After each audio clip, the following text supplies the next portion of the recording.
Je suis là en tant que représentant de l'amicale des anciens collégiens de Tivaouane. Alors, l'amicale a été créée il y a quelques années et Serigne Abdouba a été à la base de tout ça. Depuis alalam ba léegi mi ngi dox. Chaque année, on se retrouve chez quelqu'un chaque 6 mois pour célébrer l'amitié, les retrouvailles. Et tout le monde est très content. Et chaque année, on se retrouve à Pire également à l'occasion du Gamou. Et c'est un événement très intéressant pour les anciens qui ne sont pas vus depuis 50 ans et plus, 60 ans même. Et Abdouba, comme il a dit tout à l'heure, c'est quelqu'un d'une qualité extraordinaire. On s'est connus pour la première fois au collège de Tivaouane, comme il a dit tout à l'heure, de la 6e à la 3e, il n'a jamais été deuxième de sa classe. Toute l'excellence. Et c'est heureux que cette cérémonie se passe dans l'enceinte d'un établissement scolaire. Les élèves sont là et doivent prendre l'exemple, un modèle comme modèle de Serigne Abdouba. Abdouba a le sens de l'humain. Il a le sens de relations sociales. Abdouba, vous venez à l'hôpital pour le voir pour une maladie quelconque qui ne relève pas de ses compétences. Rapidement, il vous met en rapport avec sa secrétaire, Sokhna Ndiaye, qui vous envoie chez un docteur qui vous traite. Et ceci gratuitement. Et c'est très important. Abdouba suit nos enfants. J'ai vécu l'expérience avec lui. Mon fils, qui actuellement devient cardiologue, il est en France. C'est grâce à lui. Il l'a mis en spécialité pour le suivre et en plus lui accorder une bourse mensuelle de 200 000 francs par mois qu'il paye lui-même. Vous savez que la cardiologie, c'est très rare et que c'est très coûteux. Ce me dërëm mu dem moom moo def loolu moo ko liggéey di ko remercier bu baax la ku am yitte la ku am reconnaissance la di ko ñaan bu baax yàlla bàyyi ko fi di njabootam di bëgg yàlla defal ko alhamdulilah rabbil alamin. Merci beaucoup laaj bon wax vraiment très content, je suis ému pour ne pas tomber en larmes. Bon, je préfère m'arrêter. Waaw alhamdulilah rabbil alamin na ko ñaan bu baax jërëjëf waay merci beaucoup. Monsieur le professeur émérite Serigne Abdouba, Madame Binta Gueye, chers parrains de cette cérémonie, chers invités, chères autorités politiques et administratives. Cette cérémonie revêt une grande importance au vu de l'attention que lui a accordée l'IEF de Tivaouane, mais particulièrement l'IA de Thiès, M. Gana Sène. Au moment où je vous parle, ces autorités sont engagées dans des événements similaires au nom du ministre de l'Éducation nationale, ce qui explique leur absence. Je transmets en leur nom quelques mots qui vont suivre pour poser le débat et magnifier l'organisation. À l'occasion, j'en profite pour rappeler l'objectif d'une telle cérémonie. En effet, la journée de l'excellence vise à célébrer et à valoriser les réussites scolaires des élèves ainsi qu'à encourager la persévérance, l'effort et l'excellence dans le domaine éducatif. Elle est également une source d'inspiration et d'émulation positive au sein de la communauté scolaire. Quant à nous, autorités académiques, c'est une opportunité pour s'entretenir avec vous des problèmes de l'heure dans notre école en général. Dans cette optique, parler de modèle de réussite à travers le professeur émérite Serigne Abdouba, à travers Dr Binta Gueye, c'est dynamiser l'un des axes de la politique du ministère de l'Éducation nationale, à savoir la nouvelle initiative pour la transformation humaniste de l'éducation. Elle est retenue comme levier de transformation sociale reposant sur les fondements de l'éducation aux valeurs et à la citoyenneté. Les contingences ont traduit ce choix du ministère comme une réponse à ce que nous observons ces derniers jours, symptôme de la crise de vivre ensemble. D'aucuns l'ont souligné tantôt, je veux dire les insultes, les comportements obscènes ou la violence tout court. Les actualités de la semaine passée au Sénégal doivent nous conduire à trouver des modèles de réussite à l'image de Mme Binta Gueye et du professeur émérite Serigne Abdouba. Ces deux personnalités ont fait preuve de grandeur et de perfection en étant l'incarnation de l'excellence à travers leur éthique et leur professionnalisme. Au vu de ce qui précède, il me plaît de poser ce débat sur la relation entre l'éthique comportementale et la réussite scolaire. À mon avis, entre ces deux notions, la relation entre ces deux notions va dans un sens circulaire et non de rupture. C'est une façon de dire aux élèves ici présents que les germes de leur réussite sont dans leur ancrage aux valeurs sociales positives et au respect de nos institutions. À l'endroit des organisateurs de cette grande cérémonie, notamment M. le proviseur d'Ahatec, les membres de l'équipe pédagogique, les membres du conseil de gestion d'établissement, je vous transmets au nom de l'IEF de Tiaol, au nom de l'IA de Thiès, mes encouragements, mais aussi mes remerciements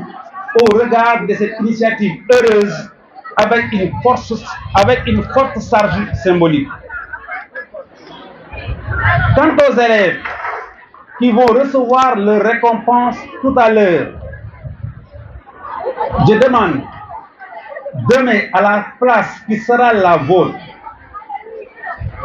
dans cette construction de notre développement, de faire preuve du même engagement, du même enthousiasme, de la même passion. Je pense, chers élèves, que cette cérémonie ne sera pas seulement une occasion festive, mais vous prendrez en compte ce qui fait votre essence, c'est-à-dire l'obligation de connaître. En effet, la nourriture des élèves, autant la nourriture des enseignants, ce sont les idées. Or, les idées, on les retrouve dans les textes et dans les interactions sociales ou culturelles. Je termine mon discours en vous souhaitant une bonne fin d'année scolaire. Je vous remercie. Assalamu alaikum wa rahmatullahi ta'ala wa barakatuh. Ñu ngi leen di nuyu yéen ñëpp ñi fi teew ak ñi fi teewul. Fii nag ku fi teewul amoon nga yéene ndax lii waa Pire dong la. Ñi ngi commencé ci nuyoo bi autorité administrative yi muy proviseur ak administration bi ak professeurs yi nga xam ne ñoom lañu jiite di ci teg itam parrain yi nga xam ni moo di professeur Ba ak Soxna Gueye ñu ngi leen di nuyu di leen sant di rafetlu aussi fi ñu aw yëpp te lépp aussi dañ ko delloo si ci Pire loolu nag aussi bi moom dong am na ñoo xam ni dafa accès gul ci ñoom waaye lu mel noonu aussi jëf nañ ko ci dëkk bi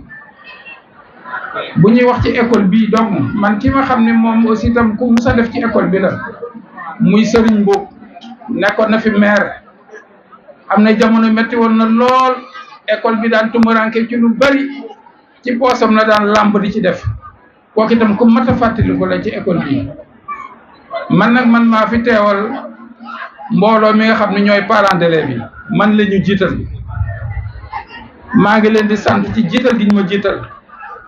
xam naa sax lu bari matul daa yu ci bari at yeeg ak yëngu-yëngu yi moo demee noonu waaye wax dëgg yàlla sama xol bi yëpp maa ngi ko def ci école bi maa ngi ciy gërëm itam ñi ma ci àndal ñooñu maa ngi ciy lim ku mel ni sëñ Mamoun Diop ku jàppale ci école bi mooy sama bras technique lépp loo xam ne sant nañ ko parents d'élèves bala ma wax kenn moom laa koy wax ak ñi mu àndal loolu moom dama waxoon ni moom laay jëkk a def sant nag bu paree buñ ci jógee ci loolu dañ ciy teg sant suñu élèves yi nga xam ne ñooy lauréats yi ñu war a récompenser ndax def nañu effort yoo xam ni élèves yépp la war waaye ràññeeku guñ ci ràññeeku moo tax ñu leen di sargate ji koo xam ni itam accès goo fii ñi ngi lay ñaax nga góorgóorlu ndax dañu ni bunt boo xam ne yàgg nga koo fëgg dina am benn bis mu ubbeeku loolu moom ñi nga xam ne récompensé na ni ñu yóbbaale loolu te lépp moom mi ngi aju ci njàng koo xam ne yaa ngi jàng te foo sam njàng ala kulli xaal dina am bis boo xam ni sa fruit travail boobu di nga ko gis te pur moom am nañ fi yaakaar ni loolu moom du fi gan ay borom xam-xam yu bari am nañu pur te li leen ko may mooy fonk am njàng fonk xam-xam bu dee ci diine bu dee ci lii ñu nekk ni njàngum tubaab bari nañ fi lool donc yéen bu ngeen góorgóorloo rek fii da ngeen dépassé fii ngeen toll ba ñu leen di dégg fu gën a kawe li ci des nag mooy di wax ak sama mbokk parents d'élèves yi ndax dañoo jabote ñoo xam ne dañuy jàng ñëpp xam nañu phénomène yi am léegi ci école yi récemment rek dégg ngeen ay problème ak col goo xam ne aussi rafetul parent bu nekk nag war ngaa mën a waxtaan ak sa doom ba nga xam ni yenn col yi du ko sol di la romb di dem fenn di génn sa kër ñu gën cee góorgóorlu col gi gën a nekk col goo xam ni bu rafet la ne bu amul benn sikk li ci des mooy examen yi nga xam ni ci la ñu jëm itam parent bu ne da nga cee war a góorgóorlu préparer sa doom ba nga xam ni bu demee lenn li ngeen di dégg mu di tricherie boo xam ne léegi dafa bari examen le baccalauréat am na ci examen BFEM am na ci parent bu ci ne dégg ngeen temps yi ñuy wax problème mu portable yi nga xam ne dañ koo tere man nag sama loolu dong laa def parce que parent d'élève la li nga xam ne moo ñu war ñun nañu ko def waaye képp koo xam ne sa doom day xëy di dem examen na nga fexe ba waxtaan ak moom ba bu mu génne portable di ko dem yóbbu fenn ndax portable kat liñ ci wax ne nañu élève boo xam ne gis nañu portable ci yow nga dugal ko ci centre d'examen bi dong yow moom foofu la sa examen di yam donc nañ ci góorgóorlu parce que jàng ba foofu wara nag li nga jàngoon lépp nga waree ko foofu mu yem ci dugg ci cours bi donc sa kii scolarité yem foofu nañ yàlla nañ ci yàlla musal donc nañ ci gën a góorgóorlu gën ci waxtaan ak gone yi ba loolu mën a ñàkk li ci des nag mooy souhaiter aussi une très bonne année scolaire à nos élèves qui sont dans les classes d'examen ñu gën a góorgóorlu te lépp lu ñu amoon ci résultat xam naa ni jombuñu de parce que on peut dépasser ces résultats là ndax école bi ñëpp xam na ni école bi ca kanam la jëm c'est une école d'excellence comme ni ñu ko waxee li ñu des les classes intermédiaires aussi ni ñu góorgóorlu ba dem ci classe yi ci kanam ñu ngi sant ñëpp di gërëm ñëpp di jégalu ci wax ji ni mu gàttee asalaamaaleykum wa rahmatullahi wa barakatu ak marraine bi monsieur le maire Mamadou Ndoye Bane moo waroon a ñëw alxames ba léegi ñu ngi ci dëkk bi mais démb dafa am empêchement de dernière minute moo tax mu dellu Dakar son adjoint au maire dafa dem ci dentiste bi di traité ay bëñam moo tax ma représenté leen ñu ngi rafetlu jotaay bi trop monsieur le maire ne ñi leen di ñaax parce que lii lépp encadrement bu baax rek moo ko waral monsieur le proviseur du lycée monsieur Diakhaté bu ñu ñëwee ci lycée bi ba nëgë ni gis na résultat yi fi am te ni ko professeur Ba waxee léegi chance bi xale yi am ñu ngi leen jiitu amuñ ko woon parce que ñu ngi jàng à part école primaire de la 6e à la terminale doo ko defee seen kër rawatina nga nekk jigéen ak jigéen ñi ko yàlla bindee nga ne ci kër boo dëkk loolu yàlla musal leen ci àddina dara jombiwul xañ bu naqari amul engagement ak volonté moo am chance bi ngeen ci dolleeku mooy les nouvelles technologies internet boo def recherche day yomb na lool kon internet bi da ngeen ko utiliser pour de faire ay recherche mais ni ko professeur waxee léegi di moytu Facebook beeg live yi parce que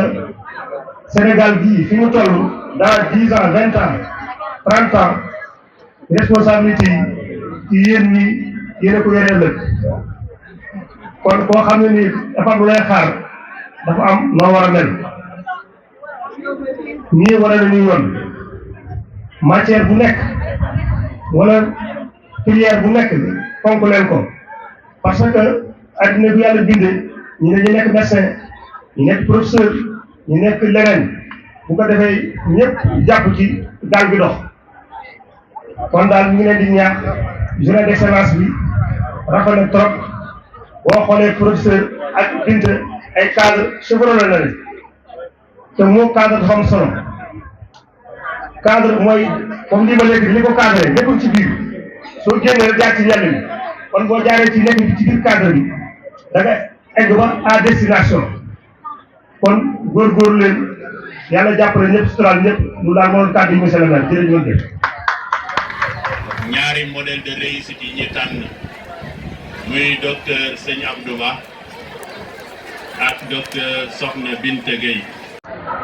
mënuñoo bañ a tàmbalee ci ñoom ndax bañ leen tànnee wax leen ko ba tey ñu ngi may woo téléphone guddee bëccëg docteur damay woo ay des vers 22 heures sax des fois léeg-léegi mu woo ma jotuma damay rus sax rappel ko ndax day guddi waaye ba ci démb mi ngi may woo téléphone di wan mbir mi ni mu ko ñore ndax ni ko éducation ñore ni ko yar ñore ni ko njàngum xale yi ñore bu ngeen déggee li mu fi wax léegi da ngay xam ne seen avenir ñor na ko te li mu nettali yëpp dafa bëgg ngeen bàyyi xel seen situation xam ne lu mu metti metti soo ne damaa war a réussir insha allahu yàlla na la fekk di nga réussir kon bul ni damaa manqué moyen moo tax awma ay résultats yu baax déedéet ñun ñëpp ba nuy jàng man mii gën a doon xale xëy na sax ci lampe tempête laa jàng lampe pétrole da nga koy taal odeur bi di la dugg léeg-léegi sax nga sëgg ci kay ba sa bakkan laal lampe bi nga lakk yéen ñii fekkewu leen loolu kon na ngeen gën a góorgóorlu te xam ni nit ki fu mu fàkk rek foofu la ko yàlla fekk waaw na ngeen góorgóorlu bu baax a baax déglu liñ leen fi wax bu ngeen jógee ngeen jëfee ko ngir mu doon njariñ kon ñu ngi leen di sant bu baax di leen gërëm di leen ñaanal yàlla yàlla na leen fay yàlla nañ ko yàgg ànd ay at yu bari ci kanam di sant bu baax ñi fi teew ñëpp dañ koo bind en vrac am na ñoo xam ne sax duñ leen lim ndax xëy na gisuñu leen waaye ku ñu tuddul fii tamit xol bi tudd na la di remercier l'honorable député Assane Diop mi ngi fi woon léegi dafa dem ci waawoon ci benn cérémonie bu mel nii foofu ñuy defal taal qui était principal au CMA Ababacar Sy te dëkk bi nee na sax dina ñëwaat incha allah bu fekkee cérémonie bi jeexul ñu ngi koy sant di remercier le maire à travers son représentant monsieur Baba Diop secrétaire municipal ci teewaayam di remercier sëñ Cheikh Ahmed Tidiane Cissé bi nga xam ni moo fi teewal magam sëñ Tafsir Abdou Cissé bi nga xam ni mooy xalif maam Tafsir Abdou Cissé muy maam Abdou Cissé di magam teewalaat fi tamit magam sëñ Maodo Cissé di sant bu baax soxna Aram Diop mi nga xam ni moo fi teewal soxna Binta Gueye soxna Aram Diop mu ngi nee toog ànd ak secrétaire FEDA muy soxna Dramé Awa Dramé ñu ngi leen di sant bu baax ak délégation bi ñu àndal du ñoom ñaar ñëpp délégation lañ def ñu ngi sant bu baax sëñ Abdoul Aziz Tall di ancien ministre di xaritu docteur sëñ Abdou Ba tamit mu ngi woon teew fi ñu ngi sant tamit inspecteur Abdou Mbaye bu IEF bu Tivaouane di ko sant ci kàddu yi tamit Serigne Bara Sarr di sunu baay boo xam ne bis bu ne la buy ñëw di ñu ñaanal ñu ngi koy sant léegi la jóg ndax mag la di remercier bu baax sëñ Abdou Aziz Kane bi nga xam ne moo doon wax ci turu les anciens collégiens de Tivaouane moom ak sëñ Abdou Ba ñu bokk jàngandoo di sant bu baax sëñ Abdou Khadir Diagne ancien proviseur lycée sëñ Amadou Cissé di sant sëñ Pape Momar Maïga les amis de Pire Sagnakhor di doyen aussi directeur d'école inspecteur Makumba Mbaye di waa Pire dëkk bi tamit ñu ngi koy sant bu baax a baax jot nañ ci yóbbante ji génération monsieur Niang nga xam ni sëñ Masseer Ndoye moo leen teewal bi vice président bi gis nga ko bi léegi soxna Maguette Xollo de responsable politique ñëw tamit teewal ñi mu jiite ñëpp doomam moo doon wax léegi di la présidente du gouvernement scolaire di sant bu baax sëñ Mamoun Diop Kodek jiite les directeurs d'école yëpp am taxawaay ci lycée bi ak fépp ci dëkk bi loolu kenn ku ne mën nga koo seede di remercier bu baax sëñ Mbacke Ndoye bi nga xam ni moo tawal parents yëpp su ma ko remercier naa parents yëpp parents d'élèves yi ndax moo leen jiite monsieur Kassé doyen Kassé qui était également professeur d'espagnol ici fii la jëlee retraite mu ngi fi aussi ñu ngi koy sant ci teewaayam principal Cheikh Ahmad Bamba Thioune principal CM de Pire moom it mu nekkoon fii professeur d'anglais tey mu nekk fay jiite CM ba ñu ngi koy remercier di remercier mu soxnaam aussi Serigne Samba Ba di frère sëñ Abdou Ba ñu ngi koy remercier moom it ci taxawaay bi collaboration bi lu ci bëri moo ma ko yombalal waaw yal na yàlla fay ko di remercier les médias nag la RTS sëñ Abdou Aziz Ban ak équipe am yal na yàlla fay leen yow dëgëral leen jàppale leen ci seen carrière ñu ngi leen di sant bu baax depuis ba ma ko waxee ba léegi moom it ñu ngi ciy dox jéego ba tey gis nga la ñu teew TFM Cheikh Anta Diop était là aussi moom it jël na li mu war a jël yóbbu na ko yal na yàlla fay leen yiw sëñ Mbaye Thiaw Mukaddima TV sëñ Adama Mbow Pire TV ak Yagay ñoom it ñu ngi nii teew Sidi Ndiaye animateur aussi ñu ngi koy remercier ASPI sécurité ñu ànd ak superviseur yu muy Cheikh Ahmed Dieng ñu ngi leen di remercier seen taxawaay mention spéciale à l'administration le corps professoral bàyyiwuñu kenn suñu yaay yi ne fii sax les vendeuses bàyyiwuñ leen ñoom it ñëw nañ fi ñëw nañ yal na yàlla fay ñëpp yiw bu dee am na ku ñu fàtte monsieur Ba ancien professeur maths PC aussi ñu ngi koy remercier bref ñu ngi remercier ñëpp ku ñu tuddul ak ku ñu tudd xamal ni xol yi tudd na ñëpp yal na yàlla may ñu fekk waat at yu bëri yal na yàlla def jàmm élèves yi également ñu ngi leen di remercier ci seen teewaay di leen wax ni message bi dégg nañ ko yàlla nañ ko jëfe bi jaayi Seydina Muhammad sallallahu alayhi wa sallam jërë ngeen jëf maa ngi remercier également sama comité d'organisation ñi nga xam ne ñoo ànd liggéey bi ba tey musuñu tëdduñu nelawuñu